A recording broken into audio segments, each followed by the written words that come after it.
소렌토 투명 코팅 시공 모습 보겠습니다. 여기는 엔진 부분인데요. 엔진하고 미션 모두 코팅이 되었습니다.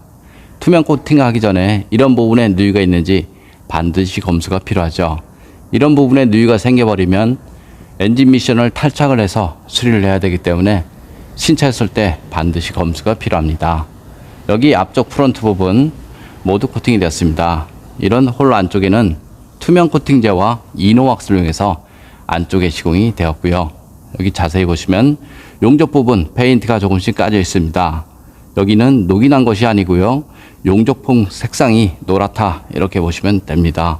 여기도 마찬가지고요. 노란빛으로 보이는 것은 녹이 아닙니다. 여기 보시면 마찬가지 투명 코팅 같은 경우는 이런 곳에 바로 코팅을 해도 부식이 발생이 되지 않으니까요. 걱정 안 하셔도 됩니다. 투명 코팅한 지 대략 3년이 된 차량을 보면 녹이 하나도 없다 이렇게 보시면 됩니다. 바닥면 쪽 보겠습니다. 바닥면 쪽을 보면 녹이 잘 나는 곳은 딱 정해져 있습니다. 이음새가 없는 부분 이런 곳은 녹이 좀 덜 나고요. 접합 부분 녹이 잘 납니다. 이유는 간단하죠. 물이 머무는 곳에 염화칼슘도 머물기 때문이죠. 이런 밧데리 있는 부분인데요. 이런 틈에 염화칼슘이 머물죠. 하부 세차하려면 마찬가지 이 안쪽으로 물이 유입이 돼서 이쪽으로 빠지죠. 그럼 작은 틈새 염화칼슘이나 하부 세차한 물이 머물기 때문에 제 생각에는 반드시 녹방지가 필요한 곳이다. 저는 이렇게 봅니다. 머플러 코팅 모두 했습니다. 머플러 코팅을 할 때 가장 중요한 것은 내열 온도인데요. 내열 온도가 최소 600도 정도는 돼야지 내구성이 보장이 되고요. 내열 온도 300도짜리는 내구성 대략 한 달 정도 저는 봅니다. 근데 내열 페인트 내열 온도가 높을수록 가격은 비싼데 내구성은 확실히 보장이 됩니다. 뒤쪽 서스펜션이 있는 부분인데요. 녹이 잘 나는 곳은 이런 곳이죠. 물이 머무는 곳 이런 곳이 녹이 잘 나고요. 여기 보시면 이렇게 캠버 볼트인데요. 자세히 보시면 이 틈 안쪽으로 코팅제가 다 스며 들어갔습니다. 염화칼슘도 마찬가지 볼트나 너트 이런 작은 부분에 스며들죠. 그래서 그런 곳에 코팅을 하려면 코팅제의 점도가 물과 같아야 한다 이렇게 보시면 되고요. 뿌리는 방법이 아닌 흠뻑 적시는 방법으로 시공이 필요하다 저는 이렇게 봅니다.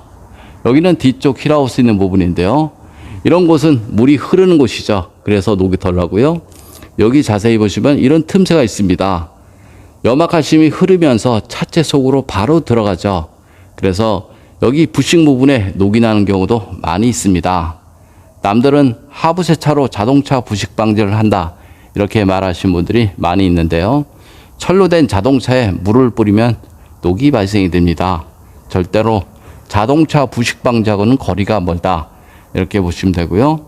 자동차 부식 방지를 하고 싶으면 물이 머무는 곳 그리고 염화칼슘이 묻는 곳 그런 곳에 꼼꼼하게 코팅을 하시는 것이 좋습니다.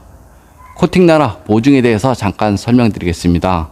코팅 나라는 투명 코팅한 지가 대략 10년은 됐고요. 10년 동안 주행 중 사고나 부품 교환, 바닥 긁힘 모두 무상 시공됩니다. 좀 더 자세한 내용은 네이버에 코팅 나라 검색을 하면 제 블로그가 있습니다. 이상 코팅 나라에서 알려드렸습니다. 감사합니다.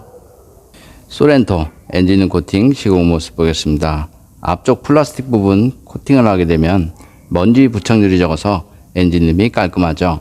여기는 휴즈 박스 안쪽 휴즈라든가 릴레이, 어스 부분, 커넥터, 전기장치 모두 저렴 코팅 되었습니다. 이런 케이블에 코팅을 해도 전혀 문제 없습니다. 바로 옆에는 ECU 부분 모두 저렴 코팅 되었고요. 엔진 본체를 보겠습니다. 엔진 본체를 보면 점막 코일, 커넥터 이쪽 부분도 커넥터라든가 센서 이런 것들이 많이 있습니다. 엔진룸 코팅의 가장 장점은 엔진룸 안에 습기나 먼지로 인한 정기적인 트러블 이런 것들을 방지할 수 있습니다. 엔진룸 코팅을 하고 나서 커넥터 빼면 잘 빠지고요. 휴즈 빼면 잘 빠집니다. 걱정 안 하셔도 됩니다.